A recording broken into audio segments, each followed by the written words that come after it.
Bonjour à toutes et à tous, ravi de vous retrouver pour un nouvel épisode hors série de Chef.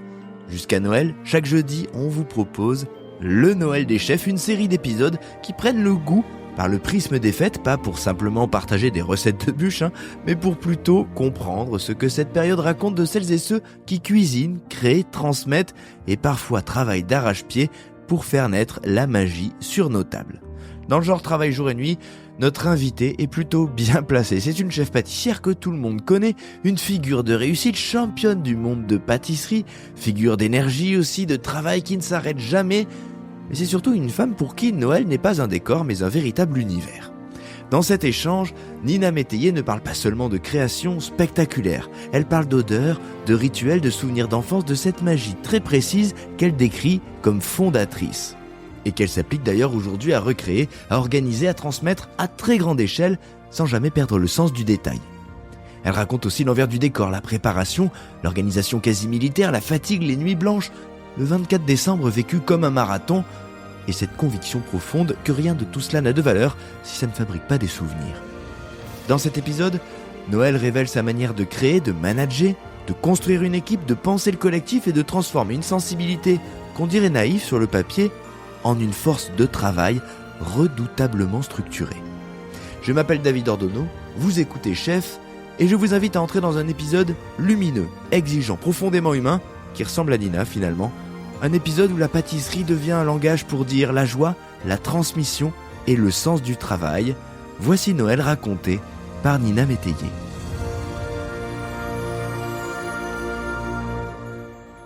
Si on doit rentrer dans cette thématique de Noël, quel est, quand on évoque ce mot, le premier souvenir qui remonte, la première image que toi, tu as de cette période, de Noël en l'occurrence ?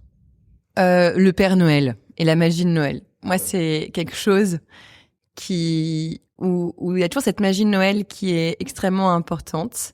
En fait, il y a ce côté un peu féerique, un peu magique, où on ne sait pas... c'est le jour le plus magique de l'année en tant qu'enfant. On l'attend, on a beaucoup d'impatience. C'est un moment très réconfortant qui sent un peu les épices de Noël, où on a ces petites décorations dans le sapin qui sont des petits objets qui me tiennent beaucoup à cœur en fait. Ces petites décorations, tout le soin qu'on met à décorer l'intérieur, à passer du temps ensemble. En fait, c'est centré sur la famille et c'est centré sur l'enfance aussi, les enfants. Ouais. C'est l'attention, c'est une histoire d'attention. Finalement, on va en parler. Si on tire le fil, c'est un petit peu ça. Ce que tu décris là, c'est préparer, c'est mettre en condition, c'est penser aux autres, partager. Là, c'est tout ce que tu racontes. Exactement, c'est vraiment les moments de vie pour moi, Noël. Et en fait, dans ces moments de vie, il va y avoir des épices, il va y avoir des odeurs, il va y avoir des lumières, il va y avoir des goûts. Mais finalement, c'est vraiment ces moments-là qui restent gravés et qui sont faits de plein de petites choses, plein de petits détails, mais tous choisis avec soin. On voit les images quand tu les évoques et en ce qui te concerne, c'est quoi les odeurs, c'est quoi les goûts qui reviennent de tes souvenirs à toi en l'occurrence ? Alors nous, on avait vraiment ces odeurs d'épices de Noël, un petit peu cannelle, un petit peu chocolat chaud. Ça c'est quand j'étais enfant, après un peu plus vin chaud quand j'étais un peu plus grande. Mais il y a toujours de la cannelle. Oui. Exactement. De l'orange, de la cannelle, des agrumes. Et puis, il y a aussi les petits plats qui mijotent où on a vraiment ces odeurs de cuisine et de pâtisserie partout. Et avec ces petites odeurs aussi de sapin, parce que je trouve que le sapin, c'est quand même une odeur que j'aime particulièrement, où on rentre chez soi et ça sent Noël. Est-ce que il y a des souvenirs d'enfance liés justement à cette cuisine ou à la pâtisserie ? Parce que c'est un moment où on s'arrête un petit peu et où moi j'ai des souvenirs comme ça enfant, où les parents changent un peu de rythme aussi et se mettent à cuisiner. Est-ce que toi tu as des souvenirs comme ça de toi dans ces moments-là, dans ces périodes-là ? Je pense que c'est presque les seuls moments de l'année où on pâtissait avec mes parents. On remplissait ces petites dattes là de pâte d'amande colorées. On faisait les petits sablés de Noël qu'on mettait nous dans l'arbre de Noël pour décorer l'arbre.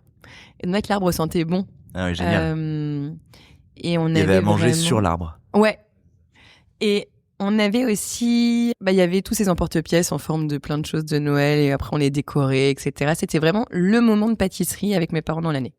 Qu'est-ce que c'était les moments de partage? Parce que quand on se dit que c'est le seul moment finalement dans l'année où c'est une forme de réunion, c'est une forme de retrouvailles, parce que le reste de l'année, chacun file un peu dans sa ligne. C'est quoi les souvenirs de table et de partage que tu as de ces moments-là? Parce que... Alors nous, on a une petite famille, donc c'est vrai qu'on est très unis, surtout à Noël. Parce que du coup, on a le temps les uns pour les autres. Alors que quand on est des plus grandes familles, on essaye d'être un peu partout et finalement, il y a beaucoup d'organisation. Alors que nous, ça se fait vraiment de façon assez simple. On décore le sapin le 24. Ça, c'est vrai que je pensais que tout le monde faisait ça. Et en fait, oui, alors ça, c'est vrai, t'as raison de le préciser. Le 24 ? Oui, c'était le moment où on partage, parce que je pense que c'est le 24 où tout se réunissait, parce que mes parents ont toujours beaucoup travaillé en tant qu'indépendants, et je pense qu'ils prenaient le 24 pour nous. Mais c'est un peu comme, il y a des moments comme ça dans l'année où je sais où ils y prennent très soin. Il y a les anniversaires, il y a le 24 décembre. C'est pas on plaisante pas, c'est des rituels. On plaisante pas, ouais. C'est important, c'est les moments qu'on passe ensemble. Donc le sapin n'est pas décoré, parce que sur le coup je pensais aux cadeaux là, parce qu'il y a des teams aussi 24-25, mais sur la déco, le sapin n'est pas décoré chez toi avant le 24.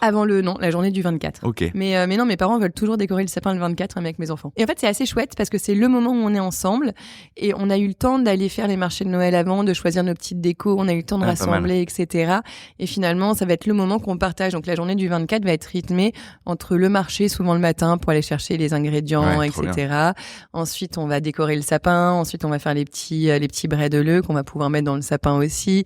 Après, on va préparer en même temps l'apéro et en même temps, voilà. Donc, il y a tout qui se prépare ensemble. C'est le coup d'envoi, ouais. Ouais. Et on va pouvoir boire un petit chocolat chaud ensemble. Et c'est le moment où la famille va peut-être arriver aussi. Donc, c'est vraiment une journée à part entière.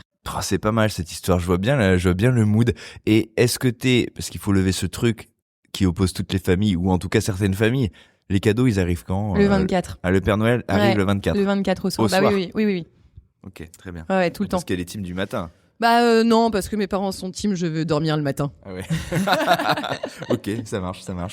On se parlait des moments comme ça où on se retrouve à faire et à partager finalement quand on cuisine ensemble, quand on fait de la pâtisserie ensemble, il y a cette forme de réunion. Toi, à partir de quand dans ta vie t'as senti que ce plaisir-là, il allait devenir une voie plus importante, plus personnelle, et que t'allais peut-être pouvoir l'emprunter? C'est arrivé plus tard, j'imagine, que ces souvenirs.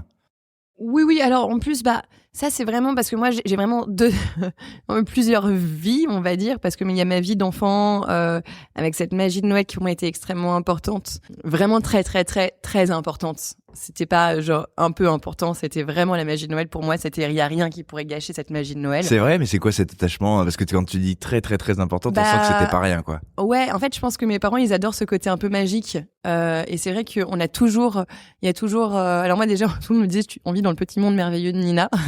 et c'est vrai que moi j'adore. Il y avait quoi j'adore dans ce monde merveilleux, petit monde merveilleux de Nina où finalement, il y a plein de trucs chouettes. Enfin, c'est beaucoup d'imagination. Je pense que j'avais beaucoup d'imagination quand j'étais enfant. Et j'aimais bien me projeter dans un monde un peu imaginaire, un peu magique, etc. Ça s'y prête Noël pour le coup, là. Voilà, c'est ça. Du coup, quoi, c'était quoi? Tu bricolais des trucs, tu faisais des choses Oui, j'attendais le Père Noël. Je les voyais arriver dans le ciel. Il y avait les rennes, il y avait tout ça. Enfin, il y avait les lutins. Enfin, dans mon petit monde merveilleux, je suis avec les lutins. Je monte presque sur le traîneau du Père Noël, quoi. Voilà, beaucoup d'imagination.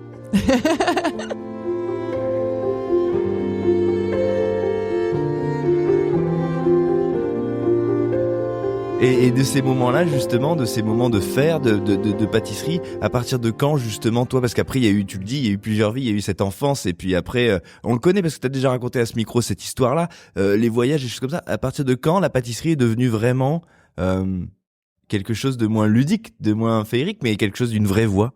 Aux alentours de mes 21-22 ans. Une fois que j'arrive à Paris, que je rencontre Mathieu et que par dépit je fais de la pâtisserie parce que j'arrive pas à trouver d'emploi en boulangerie. Ouais. Donc ça arrivait beaucoup plus tard et en fait je m'y attendais pas que Noël allait encore être central dans ma vie. Et ouais. Parce que moi au départ j'ai choisi de faire du pain, mais alors le côté féerique, le côté magique, etc. C'était pas du tout. Enfin, je me suis pas dit je vais faire de la pâtisserie pour faire de la pâtisserie. C'était vraiment un hasard total que j'aime ça. Et même moi, je m'y attendais pas. Et ce qui est drôle, c'est que maintenant c'est moi le petit lutin. Ouais, c'est ça, il y a un petit peu de ça, c'est vrai. Et donc moi j'ai toute mon équipe de petits lutins et on fabrique plein de jolis gâteaux pour tous les gens qui vont s'attabler. Et c'est une autre façon de voir Noël et en même temps pour moi je garde cette magie de Noël incroyable qu'on prépare pendant un an. Parce qu'en fait, nous, on pense à Noël. C'est le point culminant de notre travail de l'année, c'est Noël.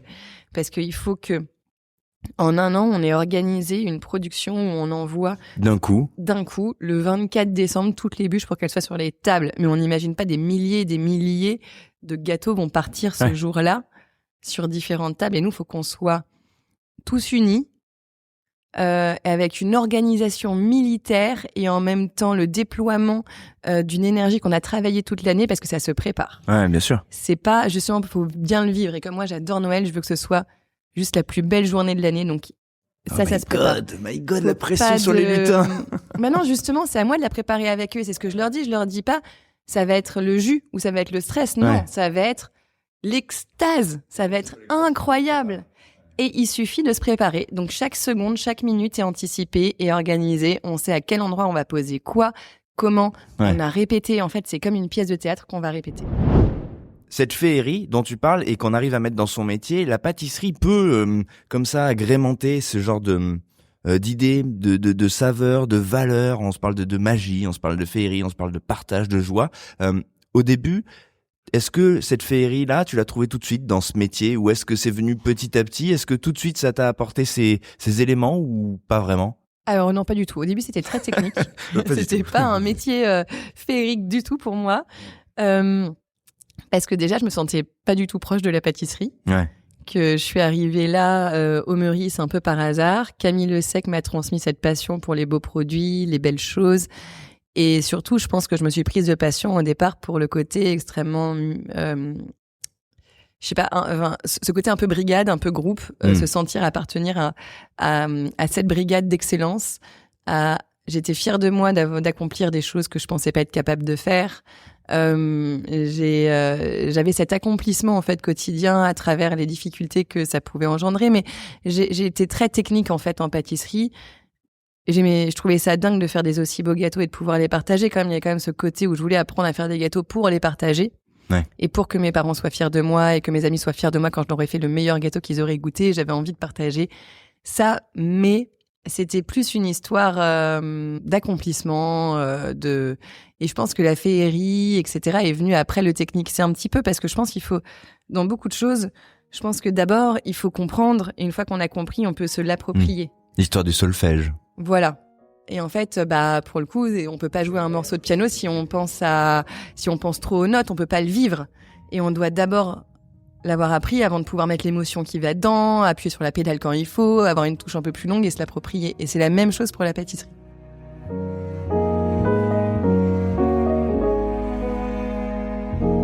Ça a duré combien de temps, cette période de solfège? À partir de quand, justement, on commence à s'envoler, à raconter ce qu'on veut? Est-ce que toi, t'arrives à le préciser, le dater? À partir de quand, justement, tu t'es un petit peu laissé aller? Je pense que toujours, c'est toujours pas fini. C'est-à-dire que j'apprends encore des gammes au quotidien parce qu'il y a plein de choses en fait, on n'a jamais tout acquis. Je pense qu'en fait, à chaque recette bien comprise, on peut se l'approprier, puis on va se casser la figure et puis on va remonter. Je pense que quand même, quand je suis arrivée au Raphaël, c'est le moment où j'ai plus tenté la création et ça serait peut-être à ce moment-là où je me suis permise de commencer à essayer des choses. Et ça tient à quoi? Parce qu'on t'a mis en avant à ce moment-là, il y a eu une forme de détachement et c'était toi qu'on venait chercher finalement à ce moment-là. Alors déjà, c'était moins équipe peut-être. Ça faisait partie peut-être de ce qu'on me demandait à mon poste de chef. Et ensuite, il fallait mettre mettre les mains dans le cambouis pour y aller, quoi, parce que je pense que non, c'était ce qu'on m'avait demandé en premier temps. Et que ça faisait partie de mon poste. Moi, en tant que bon petit soldat, j'exécute. Il faut que je crée des desserts, je vais en créer. On va créer des desserts. Ok, vous voulez que je crée. Et c'est ça qui est chouette dans la création, c'est qu'en fait, au départ, on a l'impression qu'on crée, mais pas du tout. On est juste en train de... On reproduit un petit peu, on fait le tri des influences. Ouais, mais c'est intéressant et c'est un chemin qui est important parce que je vais prendre ça parce que je l'aime bien de ce chef, je vais prendre ça parce que je l'aime bien de ce chef, je vais l'assembler. Ça va pas faire une création originale, ça va faire quelque chose que je vais adapter, mais c'est le début. C'est ok, pourquoi je choisis cette recette? Parce que je l'aime bien. Et finalement, ça va peut-être pas donner un dessert équilibré, mais je vais devoir le recommencer des dizaines de fois pour lui redonner l'équilibre. Et je vais réadapter chaque recette pour qu'elles correspondent à l'autre, et ça va faire comme un puzzle qui va se construire au fur et à mesure des dizaines et des dizaines d'essais. Est-ce que tu te souviens de ce qui nourrissait ton geste à ce moment-là? On se parle des influences, parce que c'est vrai, souvent les chefs, ils disent, quand j'ai commencé, j'ai eu mon premier resto, par exemple, en cuisine, je cuisinais avec la veste de mes mentors. Et puis petit à petit, t'enlèves les vestes, et puis tu finis avec ton geste à toi. Qu'est-ce qu'il y avait dans tes premières créations, tes premières intentions? C'était quoi les valeurs? C'était quoi les marqueurs? Est-ce que tu t'en souviens? Oui. J'avais beaucoup. En fait, c'est tous les gens qui m'ont inspirée, voilà, étaient un petit peu dedans. Alors, j'avais un peu de Camille Le Sec, j'avais un petit peu de Christophe Felder, de tous les livres que j'achetais de lui. J'avais un peu d'Amandine Chéniaud, et puis j'avais aussi un peu de toute mon équipe qui m'accompagnait. Ouais. Parce que j'étais pas seule. Et en fait, chacun va mettre un petit, va dire, ah, mais alors attends, tu pourrais essayer comme ça et comme ça. Et j'avais aussi beaucoup de saveurs qui venaient du Mexique ou de certains voyages que j'avais faits. Et je pense que de toute façon, on crée forcément avec sa propre histoire. Donc, on va retrouver un petit peu donc, il devait y avoir quand même un petit peu d'Alsace, un petit peu de Charente, un petit peu de Mexique, un petit peu de tout le monde qui m'ont transmis. On se parle des influences qu'on a et qu'on acquiert sur sa route. Tu parles aussi des autres et de tes collaborateurs. Et pour le coup, à cette époque-là, ça remonte un petit peu désormais. T'es pas vraiment chez toi. On est dans une grande maison, et pour autant tu fais déjà appel, tu es déjà dans l'écoute, tu es déjà dans le partage avec tes équipes. C'est un truc qui a été tout de suite important quand t'es devenu pour la première fois chef et qu'on est venu te chercher pour ça? Oui, ça a été très important déjà parce que j'ai eu un très bel exemple avec Camille Le Sec, qui était qui avait vraiment ce côté brigade et que j'ai beaucoup aimé.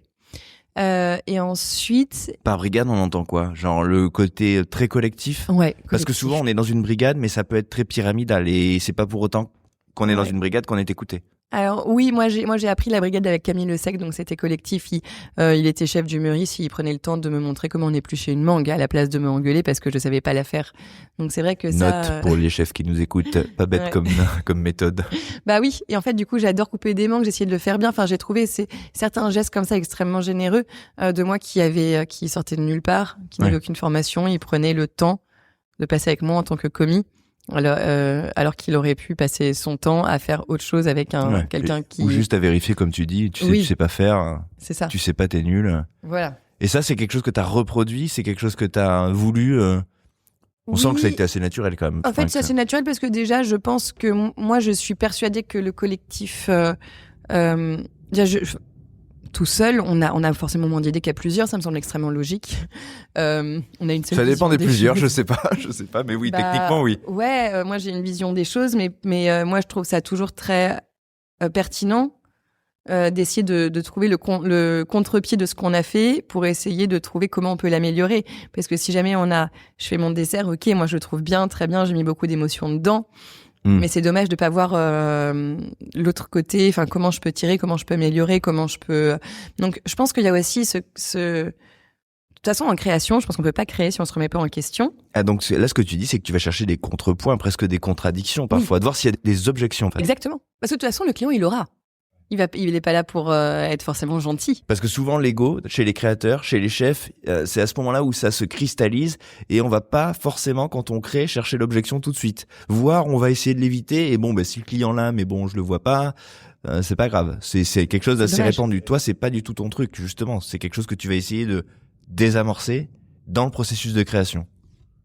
Bah oui, parce que je pars du principe que si le client ou si ça plaît pas à la fin, c'est moi qui vais en pâtir. Ouais. C'est moi qui suis à l'origine du produit, donc autant que je le sache pour que je l'améliore.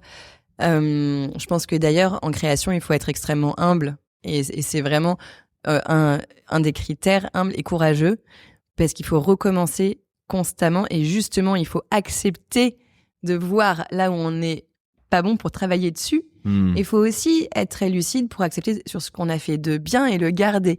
Parce que c'est vrai qu'il y a souvent, moi je le vois dans mes équipes quand j'essaye de leur transmettre la création, c'est dur des deux côtés. On peut croire que souvent on n'a pas envie de voir le mauvais, etc. Mais en fait, il y a plein de gens qui n'ont pas envie de voir le bien aussi, ou qui n'ont pas l'habitude de voir le bien qui sont chez eux. Et ça, c'est dommage parce qu'on peut pas en profiter. Et c'est quand même vachement bien de voir ses qualités pour en profiter de ses qualités. Et comme ça, en plus, ça nous nourrit de positif pour qu'après, on ait ce côté positif à revendre quand c'est dur et qu'il faut gravir la montagne, quand justement on est dans l'échec ou dans la partie un peu plus dure.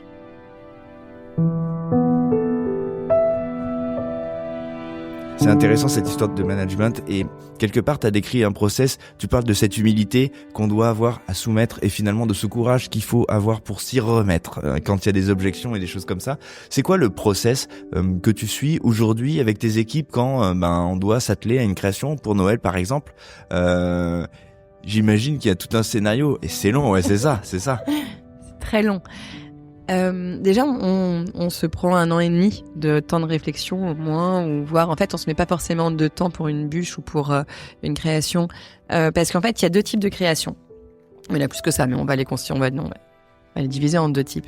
Il y a la création du quotidien, c'est-à-dire qui va faire notre gamme, qui va être une création saisonnière, donc on va peut-être plutôt se concentrer là à ce moment-là sur le goût, sur le fruit, sur la saison, sur voilà. Et après, il y a la création événementiel. Ouais. Et là, l'événement, c'est là où il faut apporter de la magie.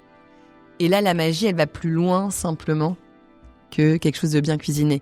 Parce que c'est un peu comme quand on prépare Noël. Il faut que tous les détails, on ait pris soin de tous les détails. Je vois, c'est marrant les gens, dans ton regard, il y a les trucs qui s'allument là, hop, je vois très bien. Et pour le coup, on doit vraiment raconter une histoire, il doit y avoir quelque chose de vraiment vrai, créé, enfin, voilà, pas par hasard. Du coup, ça prend du temps parce que on va rater, etc. Donc, faut anticiper le fait qu'on rate beaucoup de fois jusqu'à temps qu'on trouve et que ce soit pas évident. Si c'était très simple, alors ça peut arriver. Parfois, il peut y avoir certaines bûches qui ont marché assez vite. D'ailleurs, c'est celles, souvent, en tant que professionnel, où on s'en rappelle le moins. Ah ouais. C'est pas forcément les moins bien. C'est celles où on va peut-être avoir moins d'émotions dedans. Ouais, ça laisse moins de traces, forcément. Bah oui. Quand on a galéré pour trouver, quand on a tous si on a galéré, on a appris. Exactement. Si on n'a pas galéré, c'est que c'est passé vite, mais du coup, on aura moins de. Ça marque un peu moins. Voilà. Et souvent, on travaille 2 à 3 bûches en même temps, parce qu'il y en a sûrement une ou deux qui n'aboutira pas. Ah ouais. Donc, on se laisse toutes les chances pour pouvoir en avoir une de prête à Noël. Ouais, bien sûr. Et puis ensuite, on a d'abord une première idée. Donc souvent, moi j'aime bien sur les bûches, etc., que ça fasse vraiment partie de la table de Noël. Donc il faut quand même un certain visuel. Donc je m'attache quand même beaucoup à les dessiner, à les imaginer.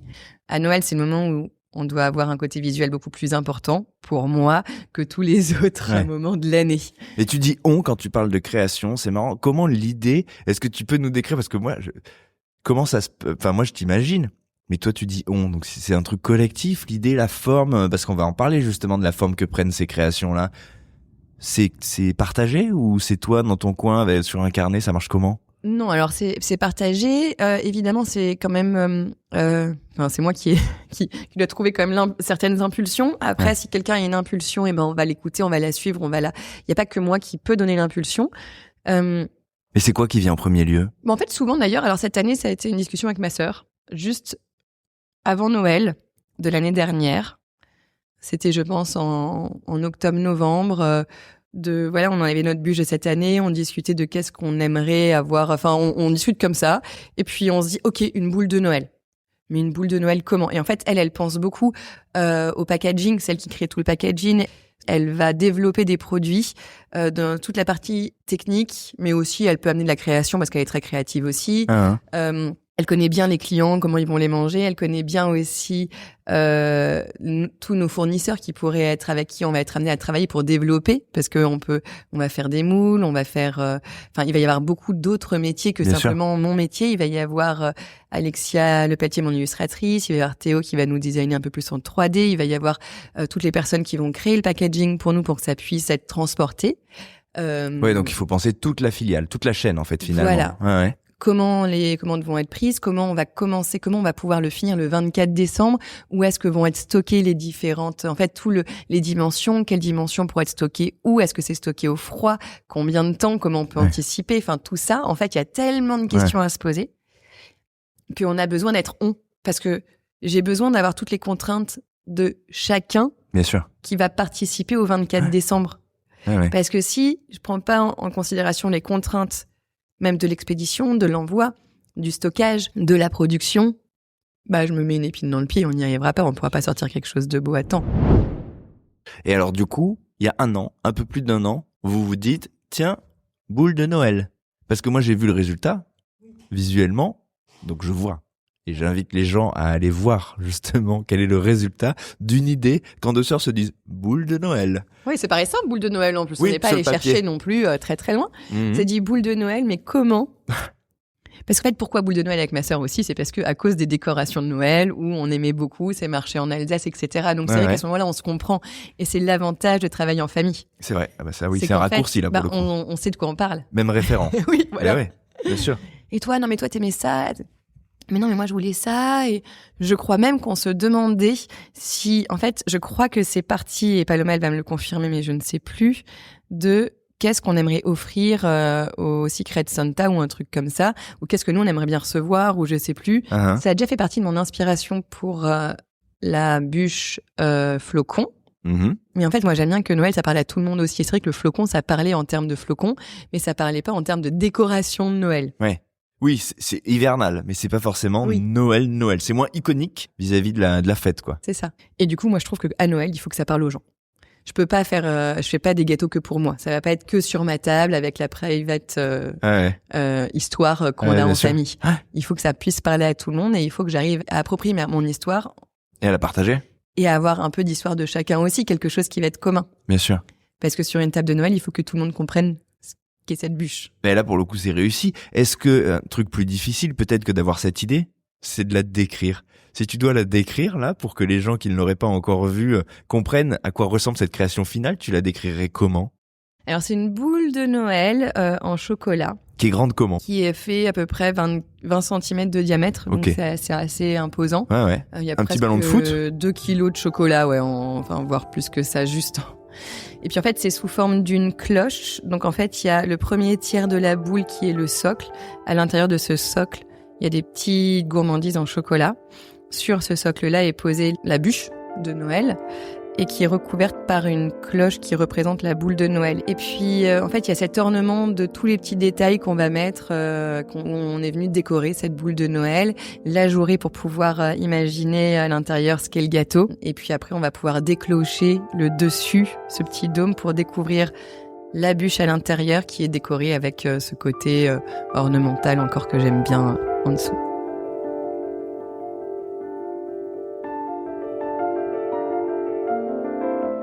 Ouais, ça te ressemble assez, ça ressemble à tes créations. En tout cas, il y a ce détail-là. La question qui me vient tout de suite, quand moi j'ai vu ça, je me suis dit, mais est-ce que tu te demandes parfois si les gens vont oser y toucher? Alors moi, j'adore détruire tous les desserts, donc Allez-y. Non mais là, on n'a vraiment pas envie. Pour le coup, c'est raté, je suis désolé. Ouais, mais... Mais en fait, c'est une question ou pas, ça? Ah non, moi, pour moi, il va falloir le détruire. Hein. Ouais. Si on veut y aller, il faut y aller. Détruire. En fait, non, pour moi, je me suis posé pas la question, ça va être dur pour les gens, parce que moi, j'aime tellement détruire mes gâteaux quand je les ai faits. Ouais, mais tu vois, ça pose la question du rapport à l'ornement, jusqu'où on pousse finalement, jusqu'où on monte ce curseur de quelque chose qui se veut un peu précieux. Ça pose la question de la préciosité dans la création finalement. Évidemment qu'on doit le manger, évidemment qu'on va le casser pour y arriver, mais... On peut le garder, hein. La boule, elle peut se garder plusieurs années sans être mangée en chocolat, si jamais on veut. Mais c'est pas le but. Mais moi, je trouve que c'est ça qui est beau, c'est ce rapport au temps, où finalement, nous, on va passer des mois, des années à concevoir et à fabriquer quelque chose qui sera mangé en quelques minutes. Et en fait, Ça tu trouves ça beau? Parce qu'il y a moi, plein de je gens trouve qui ça trouvent ça... Ah ouais. je trouve ça magnifique parce qu'en fait, ouais, ça peut paraître extrêmement éphémère. Souvent, les gens disent tout ça pour ça. Mais ouais, mais non. Tout ça pour ce moment, justement. C'est la magie de Noël. En fait, le moment où on l'attend, le moment où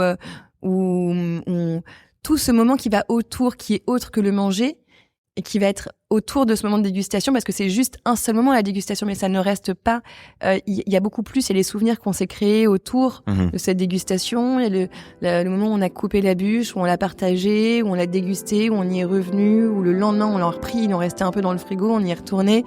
Et puis il y a les souvenirs qu'on va avoir, où peut-être que dans quelques mois ou années, je vais manger une petite, un petit confit de mandarine, et tout d'un coup j'ai toute cette émotion de ce moment-là qui va me revenir, et je vais pouvoir revivre à travers cette petite bouchée que je m'y attendais pas. Enfin voilà, je mange une petite bouchée de confit de mandarine qui me fait waouh, mais en fait, ça, je me replonge dans ce moment de Noël, je peux le revivre, ce moment de Noël, grâce à cette mémoire gustative et olfactive qui est très inconsciente et en même temps qui est extrêmement profonde et qui est une des mémoires les plus marquantes, je pense, de mémoire sensorielle.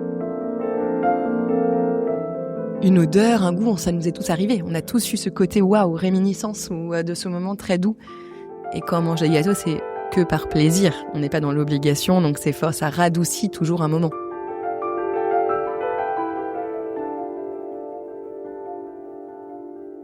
Il y a cette envie de nourrir des souvenirs, Oui. finalement. Ça, c'est quelque chose qui t'habite depuis longtemps ? Oui. Ou c'est quelque chose qui se... Ouais.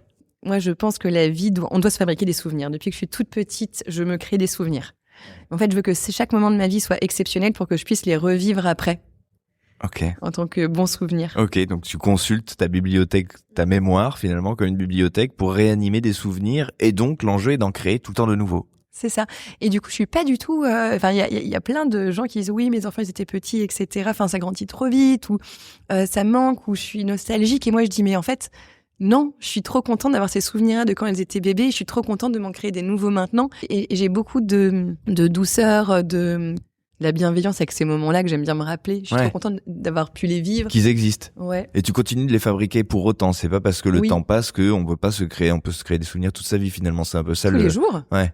Chaque moment passé, on peut le vivre. En fait, c'est à nous de décider de le vivre à 1000%. Et c'est pas forcément les souvenirs, c'est pas forcément que dans les bons moments. D'ailleurs, même dans les moments un peu plus difficiles,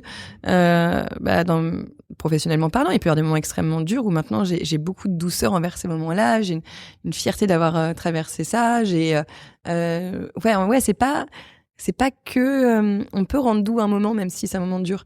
Quels sont les souvenirs que toi tu remobilises justement quand tu repenses à ta carrière ? C'est quoi justement les faits marquants, les grands moments qui t'aident aujourd'hui dans l'exercice de ton métier ? Tu repenses à quoi ? Justement, tous les moments un peu durs. Et je pense que tous les moments un peu durs, c'est ceux envers lesquels je suis la plus reconnaissante. Parce qu'ils t'ont appris ? Ah oui, ouais. Parce que en fait, ils m'ont appris, mais ils m'ont dit tu es capable de traverser ça. Donc après, la suite sera plus simple.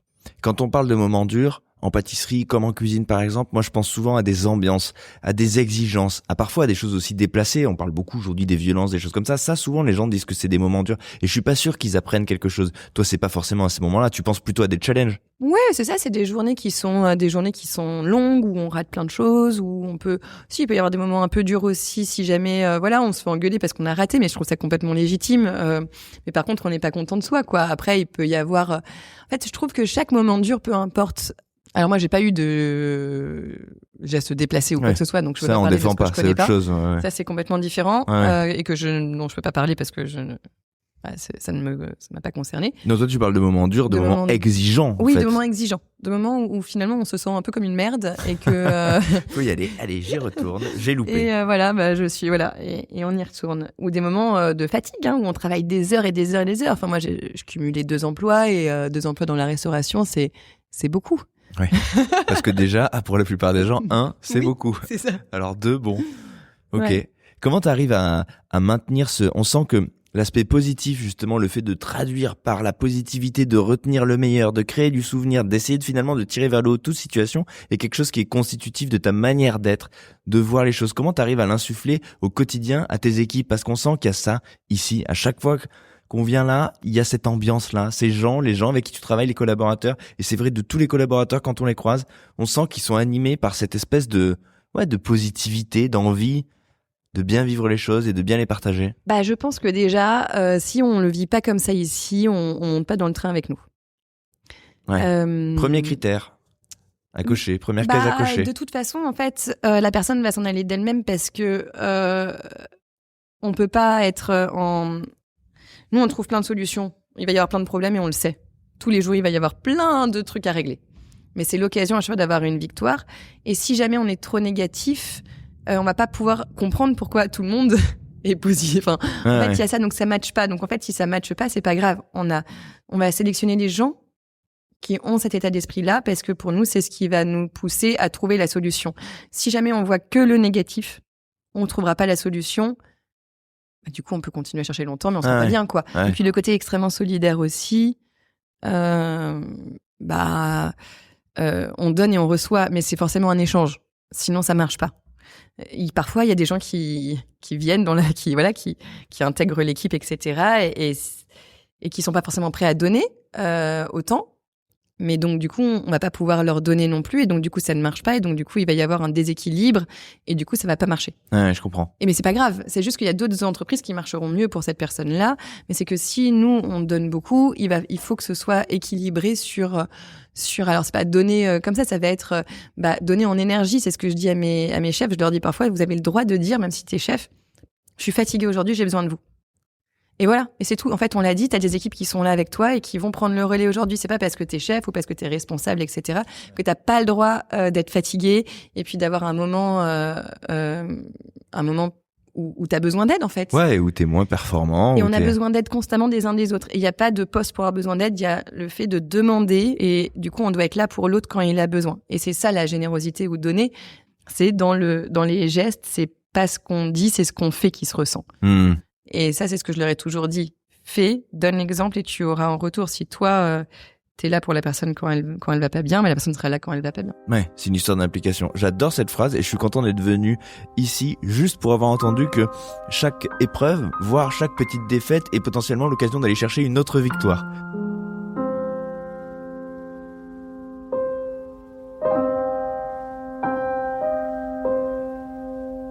Est-ce qu'on peut faire un petit focus sur justement ce qui est devant nous, à savoir la perspective de ce fameux 24. Comment vont être organisés? On a compris cette histoire de création, cette boule donc qui va arriver sur la table des gens. Elle est prête? Elles sont toutes prêtes? Elles sont stockées? Comment ça va marcher, le timing à mesure qu'on approche de cette date-là? Elle en a tout le chocolat qu'on va commencer à faire là bientôt. Ouais. Ensuite, on va avoir tous les petits lutins qui vont le soir, l'après-midi, commencer à les peindre parce qu'elles sont toutes peintes à la main, etc., ajourées à la main, etc. Donc ça va prendre un petit bout de temps. Ça pourrait être fait autrement? Non, pas. Je pense pas. Je sais pas. J'ai pas réfléchi. Non, mais parce que comme tu dis à la main, je me dis si ça se trouve ça pourrait être plus industrialisé, on pourrait penser ça, oui. Mais j'ai pas l'impression que c'est une option. Tu as même pas envisagé en fait. Bah non, je pense pas parce que c'est que des petits détails, mais comme ça prend du temps. Ouais. C'est vrai que parfois on se rend pas compte et c'est vrai que c'est comme, je vois pas comment on aurait pu le faire d'autres et c'est pour ça que c'est beau aussi. C'est que parfois on sait pas, mais il y a pas besoin de le savoir même pour. Mais c'est vrai que tous ces petits détails qu'on va aller resculpter parce que voilà, c'est des petits moulages, mais il faut quand même les coller, il faut les sculpter, il faut les assembler, etc. Tout ça, les peindre à la main, ensuite tous les petits détails qui vont dessus qu'on doit recoller. Donc ça va démarrer quand? Là, peut être fait là bientôt, ouais. Là, on est censé avoir commencé, mais on est un tout petit peu en retard, mais on va le faire. Donc un mois avant, un gros mois avant. Voilà, donc tout est calculé. On a une équipe de 2 personnes qui vont tourner parce qu'ils ont tous envie de la faire. Oui. Évidemment, tout ça, c'est le moment, en fait. C'est drôle, ceci dit, c'est bien. Ces bûches-là, elles sont faites pour aussi leur transmettre des nouvelles techniques, de trouver des nouvelles techniques. C'est des pièces extrêmement motivantes. Tout le monde a envie de participer à cette pièce-là. Tout le monde a envie d'apprendre. Ouais. C'est extrêmement satisfaisant aussi de faire. C'est un petit chantier. Ouais. Tu vois, les gens, ils ont participé à. Je pense qu'après, ils se disent moi j'étais là, c'était à l'année où on a fait tel truc. C'est ça. Je la connais par cœur, je l'ai fait. Ouais, c'est ça. Et après, il y a toutes les autres bûches aussi, parce que là, on voit celle-ci, mais celle-ci, on peut la faire qu'en 150 exemplaires, parce qu'évidemment, ça prend beaucoup de temps. Ouais. Et donc, on a toutes les autres bûches, et donc là, c'est pareil, on va commencer bientôt les montages, etc. Parce qu'évidemment, tout ce qui est... Alors, faut pas le faire trop longtemps en avance sur les fruits, parce que les fruits peuvent perdre en négatif, mais elles sont conçues pour être stockées en négatif, ce qui est pas du tout mauvais, parce que c'est des recettes qui sont faites exprès. Bien sûr. Et qui ont été élaborées comme ça. Donc, il y a des finitions aussi qui vont être avec des ganaches montées qui seront pochées le jour J. Mais évidemment, quand on doit envoyer des milliers de bûches, il faut qu'on pense à tout. Donc, tous les petits décors chocolat, là, on est sur tous les petits décors chocolat et on attend le plus proche possible du jour J.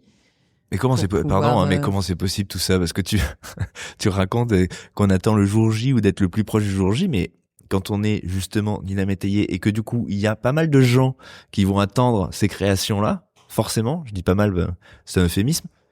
Comment vous faites pour tout envoyer d'un coup, Justement, c'est penser à la minute, c'est penser à chaque poste, combien de temps on va mettre, on time tout. Donc nous, on anticipe, on fait des essais. Même sur toutes les journées presse et les envois presse, donc ça nous permet de faire nos premiers essais de temps. C'est un premier laboratoire, ouais. Et donc du coup, tout est calculé le plus précisément possible. En fait, si on anticipe au maximum, si on prévoit au maximum, plus on a de données, plus on peut prévoir et organiser, et plus on aura le temps à l'imprévu, parce qu'il va y en avoir des imprévus. Ouais. Mais si tout ce qu'on a pu prévoir est prévu, ça nous laisse le temps de gérer l'imprévu en tout confort. Donc, je sais combien de temps on fait pour faire cet insert, comment on va découper les mangues, combien de personnes il me faut, combien de temps il faut, combien de prises au froid j'ai besoin, combien même de plaques, d'échelles. Je sais exactement combien j'ai besoin de grilles, de plaques, de temps dans la cellule, de temps dans le four, etc. Et donc, on calcule notre capacité de production de bûches en fonction du temps et des personnes. T'as des lutins superviseurs quand même pour faire tout ça, parce que il faut calculer tous les process pour chaque création. Ah bah ça c'est de toute façon. Ouais, on a l'habitude. Hein, on le fait pour les petites créations, ça a moins d'impact si on se trompe. Bien sûr. Et l'avantage c'est que comme on le fait un peu toute l'année sur tout ce qui sort, vous avez l'habitude de ces process. On a l'habitude et c'est là où on se prépare pour le gros process. Ouais, je comprends. Et tous les ans on s'améliore. Tous les ans il y a des petits loupés et on se dit merde. La prochaine ça. Ouais. Comment ça va marcher la livraison? Parce que quand on se parle de Noël, on pense toujours à livraison. Parce que le Père Noël, il fait sa livraison. Pour les gens qui vont commander, parce que tout le monde ne peut pas aller dans les boutiques, est-ce qu'il y a des gens qui peuvent commander ces créations? Alors, toutes les créations vont être soit en livraison Paris, Petite Couronne, etc., ou La Rochelle. Parce qu'il y a des... oui, il y a une nouvelle, il faut le dire quand même, il y a La Rochelle désormais. Voilà. Trop bien. Donc, on a les boulangeries... Ça fait 1 an? Oui, ça y est, 1 an. Trop bien.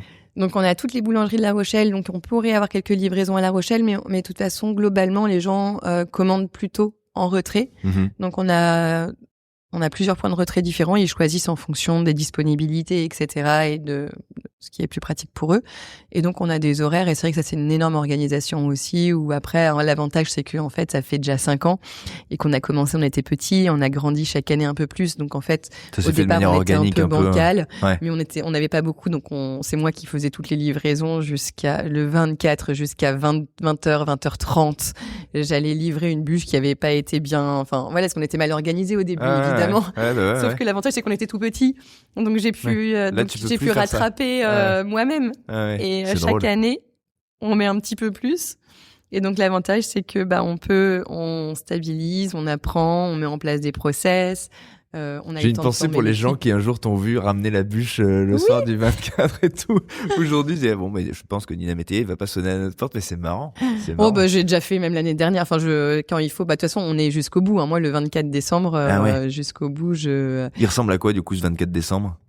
C'est là où c'est plus drôle parce que maintenant, c'est plus du tout le même. C'est vrai que, en fait, on a eu ce moment de 24 décembre quand j'étais adolescente où il y avait mes sœurs, on travaillait tous dans la restauration et donc en fait mes parents se sont retrouvés un peu seuls. Mais ouais. Parce qu'on était. On travaille quoi. Ouais, et nous on se mangeait des pâtes au beurre parce qu'on allait bosser le lendemain et le soir, donc ou alors on se faisait la fête entre sœurs à se manger presque, je vais pas dire, mais presque des gros burgers, des trucs vraiment pas Noël. Ouais. Et c'était un peu notre contre-pied d'adolescente. C'était assez drôle. On est même allé en boîte de nuit. Ah oui. Ouais, c'était très drôle. Il y a eu des périodes. Voilà. Déconnectée de Noël. Et maintenant, je me suis reconnectée à Noël différemment, mais c'est vrai que je mets les pieds sous la table.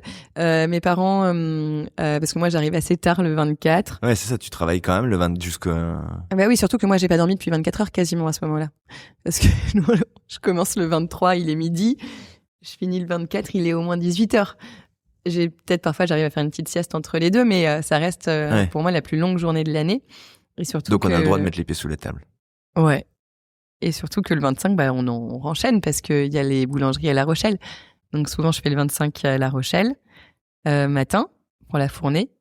Parce que c'est les boulangeries, ça marche. Du coup tout le monde vient chercher son pain, etc. C'est quand même un gros jour. On a envie de ça là, bien sûr. Ouais. Et maintenant, du coup on fait Noël le 25 après-midi. Ah ouais. Et on est tous épuisés. Et comme je travaille en famille et que maintenant il y a mes parents qui travaillent avec moi, on travaille tous en famille, et l'avantage c'est que on finit notre Noël et maintenant maintenant c'est le 25 après-midi, voire le 25 au soir. Mais tout le monde a eu le même rythme et le même marathon, donc ça va, tout le monde est raccord quoi. Donc voilà. Bon, le 24, ma mère elle fait toujours quelque chose quand même, on se met à table, mais je sais que moi je m'endors assez vite. Ouais. Et les enfants ont leur cadeau le 24 décembre quand même.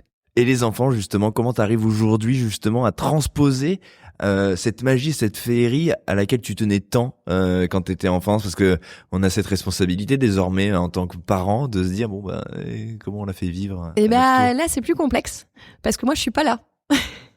Et en fait c'est vrai que c'est assez et donc je laisse cette opportunité là aux grands-parents et ils sont ravis. Mais c'est vrai que c'est plus. Alors moi, je vais leur montrer que je suis contente d'aller travailler pour faire plaisir à tout le monde et que c'est le plus beau jour de l'année pour mon métier. Et elles le comprennent très bien. Elles savent qu'en décembre, elles me voient pas beaucoup. En janvier non plus. Et en même temps, elles partagent un peu ça à la maison parce qu'évidemment, il y a quand même, il y a cet esprit de Noël. En fait, je fais un métier qu'elles peuvent comprendre facilement. Ça m'arrive de les emmener avec moi, quand c'est, qu'elles voient un petit peu comment ça se passe. Ouais. Elles ont plein de bûches à manger, elles ont plein de galettes à manger. Ça, c'est le bon côté, pour le coup. On fait quand même plein de gâteaux à la maison, même pendant cette période-là. Ouais. Et je fais un petit peu comme je peux, mais c'est sûr qu'en décembre... Ouais, t'es un peu privé pour l'instant, parce que j'imagine que peut-être à terme, l'envie sera quand même de pouvoir récupérer un petit peu de temps, parce que avant le 25 en tout cas. Peut-être. Moi, je pense je pourrais retrouver un petit peu plus peut-être, mais je sais pas. Moi, je verrais bien mes enfants qui participent avec moi, qui deviennent un petit lutin juste avant Noël. Ah oui, et en tu fait, vas déplacer le truc. Si elles ont envie, elles auront pas du tout d'obligation. Mais est-ce que, alors, soit elles ont envie, particulièrement de leur maman et de leurs parents qui. Est-ce qu'on pourrait pas vivre la féerie tous dans l'atelier? Allez, hop, enfile ton tablier. Je trouve ça, c'est chouette. Ah bah ouais. Nous, on met. Je trouve qu'il y a une ambiance qui est dingue pendant un mois chez nous. On peut aimer ou pas aimer, mais on a des chants de Noël, on met des bonnets, en fait, on est tous ultra soudés, ultra unis, C'est des super on est périodes amis, parce qu'il y a une intensité qui fait qu'il y a une cohésion, j'imagine. C'est ça qu'on sent dans ce que tu dis. C'est que ça doit être un petit tunnel, là. Ouais. Plutôt joyeux, quoi. Et en plus, on fait quand même plein de trucs d'équipe. On va faire un dîner de Noël, on va faire un repas de Noël, on fait toujours une délicateuf. Même si c'est une grosse période, justement, on crée plein de choses avec les équipes et on essaye d'unir vraiment. C'est la période où on doit être le plus unis. Plus c'est intense, plus on doit être soudés.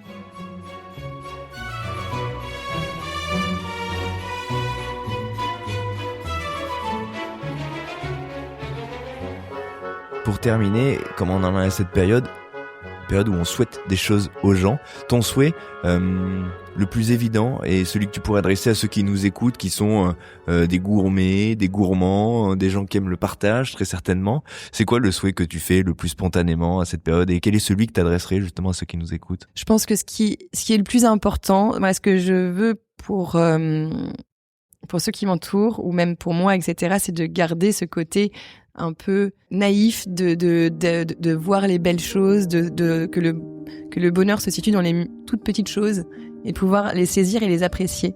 Moi, ce que j'essaie de transmettre à mes filles, c'est que on va regarder, il y a une jolie lumière ou il y a une jolie fleur, ça va nous rendre vraiment heureux et puis on va vraiment en fait se rattacher aux petites choses comme ça, parce que c'est les petites choses qui peuvent paraître peut-être très futiles mais qui ont le plus d'importance. Et je pense que, moi, je souhaite à tout le monde d'être heureux parce que je pense qu'en plus on est heureux, plus on le transmet. Et c'est juste un cercle vertueux assez simple. Et en plus, contrairement à ce que on pourrait penser, c'est vraiment très simple si on décide de l'être. Et il peut y avoir des choses très dures qui peuvent arriver. Il peut y avoir plein de choses qui arrivent. Mais on est tous capables au fond de nous. On a tous ce pouvoir-là. Je pense qu'on est tous, voilà. Ça se cultive. Ça se cultive. C'est pas facile, c'est pas toujours sera remis en cause à chaque seconde. Mais à chaque seconde, on a le pouvoir de décider d'être heureux. Trop bien. Merci Nina. Avec plaisir.